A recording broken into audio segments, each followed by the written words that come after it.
It is mindful of a legacy of service and devotion to this country set by my beloved mother, the late Queen, that I deliver this, the first King's speech in over 70 years. She's only 10 years old, sitting third in line to the British throne, and already big moves are being lined up for her future.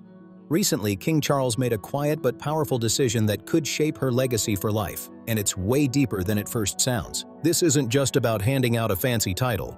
It's one of the rarest and most elite honors in royal history.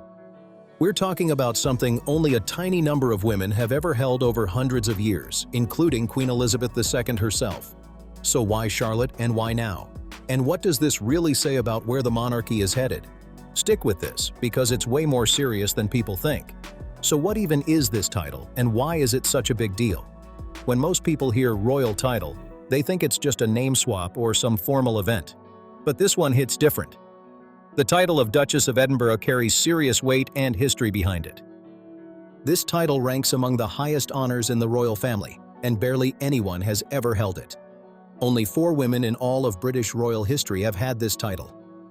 First came Princess Augusta of Saxe-Gotha back in the 1700s. Then Grand Duchess Maria Alexandrovna of Russia. Then Queen Elizabeth II, probably the most recognized, who held it from 1947 until she became queen in 1952. And finally, Camilla, now queen consort. Now here's where it gets interesting. If King Charles follows through with his plan, Charlotte would become the 5th woman ever to hold this title. That's not just rare, that's history-making. Across centuries of monarchy, only 5 women. That's how exclusive this is. This isn't some small gesture, it's one of the highest forms of recognition the crown can give. Royal biographer Robert Jobson wrote in his book Our King that Charles plans to give Charlotte this title on her wedding day. That's a long-term move with serious meaning behind it. By making Charlotte a duchess in her own right, she would stand on equal ground with her brothers, who are also expected to receive dukedoms when they marry. This sends a clear message. Charlotte's role in the royal line actually matters, and she's being positioned with that in mind. It's about fairness, status, and making sure she's not overlooked in a system that used to favor sons over daughters. And here's something people often miss. This didn't just happen overnight. King Charles has been thinking about this for years, moving pieces behind the scenes. He plays the long game, always planning ahead for how the royal family will look in the future.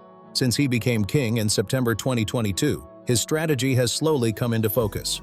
When Prince Philip passed away in April 2021, his title, Duke of Edinburgh, became available. A lot of people assumed Prince Edward would get it immediately, since that had been expected for years. But Charles didn't rush it. He waited, and during that time, royal watchers started noticing something unusual. A royal insider told the Mail Online that King Charles was actually preparing to give Charlotte the title of Duchess of Edinburgh. Since Queen Elizabeth once held it, the insider said it would honor her legacy and connect the royal line in a meaningful way. Then things seemed to shift again. Some believed Charles might skip Edward entirely and give the title straight to Charlotte. That move could have stirred up tension, especially since Edward reportedly saw that as disrespectful. So in March 2023, Charles made a calculated move. He gave Edward the Duke of Edinburgh title, but with a catch. The title would only last for Edward's lifetime. After that, it goes right back to the crown. That's a smooth move if you think about it.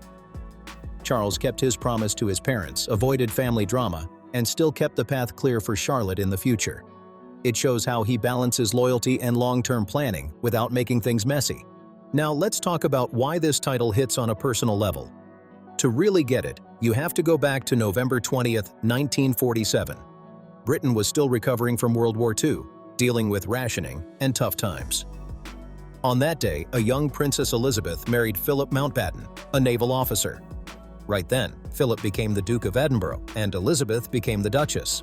From 1947 to 1952, before she ever became queen, she was known simply as the Duchess of Edinburgh. That title represents a different side of her life.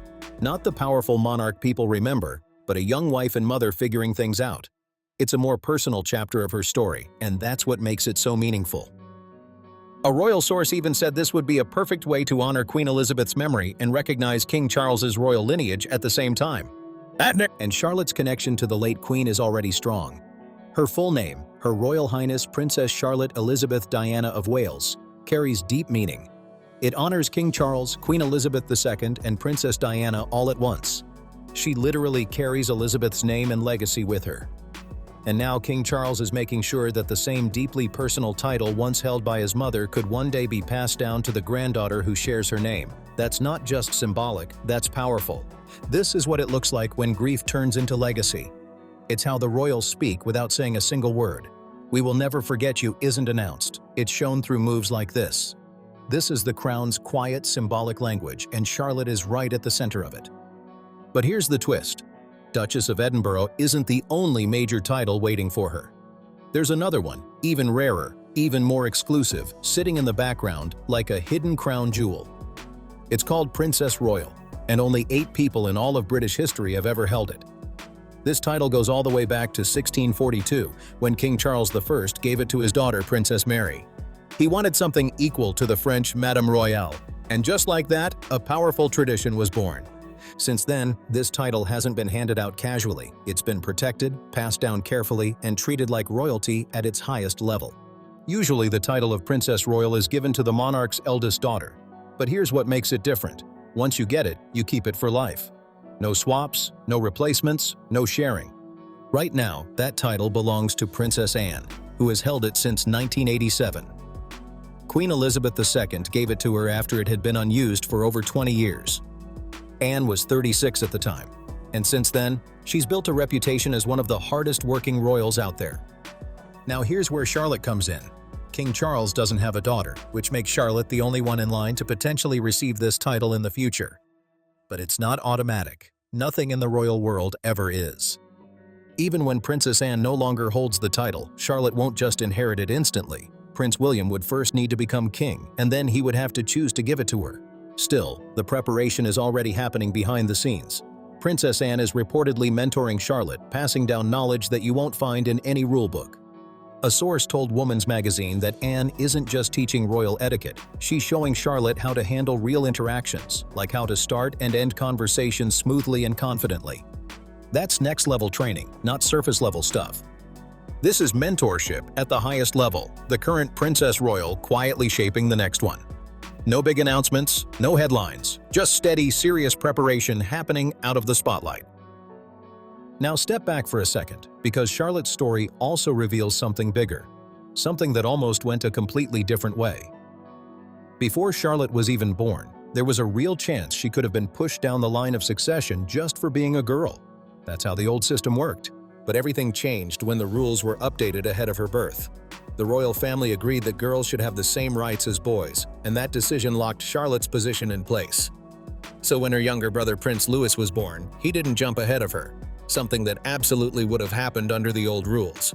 Before that change, Louis would have outranked Charlotte automatically, simply because he's male.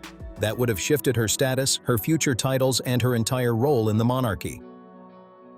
The succession to the crown. Act of 2013 flipped that system completely. It was part of a wider agreement to modernize the monarchy and bring it in line with current values.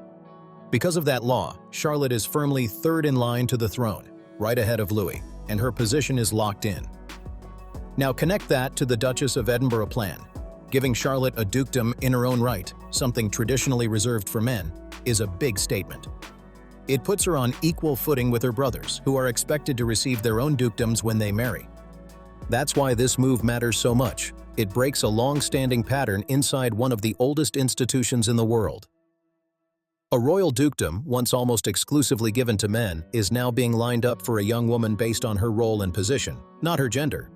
Charlotte is becoming a symbol of a monarchy that's changing in real time, not just talking about it. But King Charles isn't just thinking about Charlotte, he's thinking way bigger than that. This is all part of his long-term plan to reshape the monarchy itself. It's not just about titles, it's about structure, image, and who really represents the crown moving forward. A royal source explained that Charles wants to focus on those closest to the throne, the ones who actually carry responsibility, rather than extending titles across distant family members. He's been clear about this for years. He wants a smaller, tighter royal family with fewer working members and a sharper focus. In his view, titles and public roles should come with real responsibility, not just tradition. That context explains everything about Charlotte's situation. According to biographer Robert Jobson, Charles wants major titles to stay within the core group of active royals, avoiding unnecessary expansion. So giving the Edinburgh title to Charlotte isn't just emotional, it's strategic. It keeps a powerful, historic title connected to someone right at the top of the succession line. When people hear Edinburgh in the future, they won't think of a distant royal. They'll think of a key figure, someone central to the monarchy's future. A senior palace source even said the dukedom is too important to drift away from the core family. It needs to stay with someone who actually represents the crown at the highest level. And Charlotte fits that role perfectly, third in line, highly visible, and part of the monarchy's next chapter. This is King Charles reshaping the system from the inside, making calculated moves that will play out years from now. And here's the wild part. Charlotte is only 10, but she's already a key piece of that bigger vision. So after all this history, planning, and strategy, one big question still stands. Who is Charlotte as a person? And is she really ready for what's coming? People already compare her to Princess Diana, and there are signs she could grow into a powerful and influential royal figure. At just 10 years old, Charlotte is already moving like a seasoned royal, and people are noticing. She's not just another royal child. She's becoming one of the most talked about young figures in the world. From setting fashion trends to capturing attention at public events, her presence is strong and hard to ignore. During royal appearances, she stands out with a confident and spirited personality. That viral side-eye moment, it wasn't just funny. It showed attitude, awareness, and a natural charm that instantly clicked with the public. When you look at William and Kate's children, Charlotte often comes across as the most instinctively royal. She carries herself with confidence, reads the room, and knows how to behave in big moments, skills that even adults struggle to master. Reports also suggest she has significant financial value tied to her public image, making her one of the most influential young figures globally. Her royal status, combined with the global attention around the Wales family, gives her a level of cultural impact most people never reach. And behind the scenes, the preparation is already getting serious. An insider shared that Princess Anne is guiding Charlotte through key interests like women's sports, sailing, horses, ballet, and fashion. This isn't random. It's carefully designed to shape a well-rounded royal figure. The goal is clear. Prepare her not just to look the part, but to fully step into it when the time comes. Charlotte is third in line to the throne, and that position carries real weight. If circumstances ever shifted, she could one day step into the highest role. So this training isn't just symbolic, it's essential. And the fact that Princess Anne is personally involved says a lot. Many people believe Anne herself would have made an incredible queen. So having her mentor Charlotte shows just how seriously this is being taken. Historically, those who held the Princess Royal title have been deeply committed to duty. Princess Anne herself has completed more public engagements in a single year than even King Charles III, setting a seriously high bar. Now imagine that level of discipline and responsibility being passed down to Charlotte. That's the standard she's being raised around. She's only 10, but she carries a powerful name, a global spotlight, and a future tied directly to one of the oldest monarchies in the world. And King Charles, always thinking ahead, has already positioned the Duchess of Edinburgh title as part of her path. That move links her not just to tradition, but to the legacy of figures like Elizabeth and Diana in a very real way. So maybe the question isn't whether Charlotte is ready, because everything suggests she's being prepared every step of the way. The real question is the world ready for her? By quietly reserving such a major title, King Charles is making one thing clear. He sees Charlotte as a central figure in the monarchy's future, not someone standing off to the side. She's right in the middle of this story, and her role is only getting bigger from here. Charlotte's story isn't just about titles. It's about timing, pressure, and expectation building all at once. Every move around her is being watched, analyzed, and sometimes even overhyped, and that kind of spotlight doesn't fade. It only grows stronger. As she gets older, the attention will shift from cute royal moments to serious public responsibility. The same confidence people admire now will be tested in more demanding situations. Global events, public speeches, and high-stakes appearances where every word and gesture matters. And here's the reality. Being ready in the royal world doesn't mean being perfect. It means being consistent under pressure. That's where Charlotte's early training could make a huge difference. Learning from someone like Princess Anne, who built her reputation through discipline and non-stop duty, sets a tone that's hard to ignore. But there's another layer to this: public perception. Royal figures don't just serve the crown. They represent stability, tradition, and sometimes even national identity. That's a heavy role for anyone, let alone someone who started in the spotlight as a child. Charlotte's ability to connect with people will matter just as much as her titles. Those small viral moments, like her expressions or interactions, aren't just entertaining. They're shaping how the public relates to her. That connection can turn into long-term influence if it's handled right. At the same time, expectations can become a double-edged sword. Being labeled as the next big royal figure, this early means she'll constantly be compared to past royals, to her own family, and even to an ideal version of what people think she should be. That pressure doesn't disappear, it builds.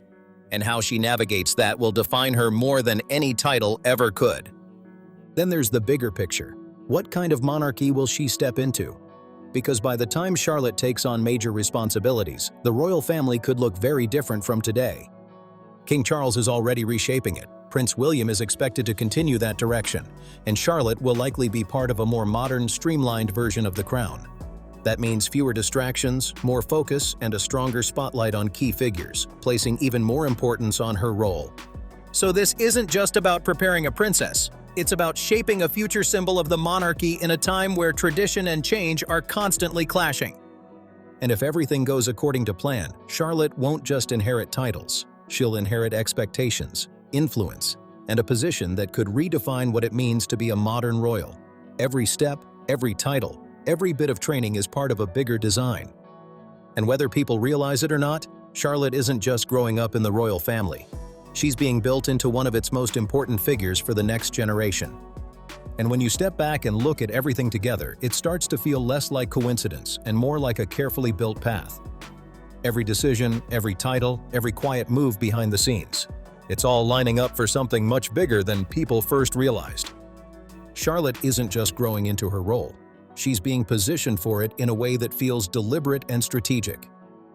The titles linked to her name, the mentorship from Princess Anne, the public moments that show her confidence, it all connects.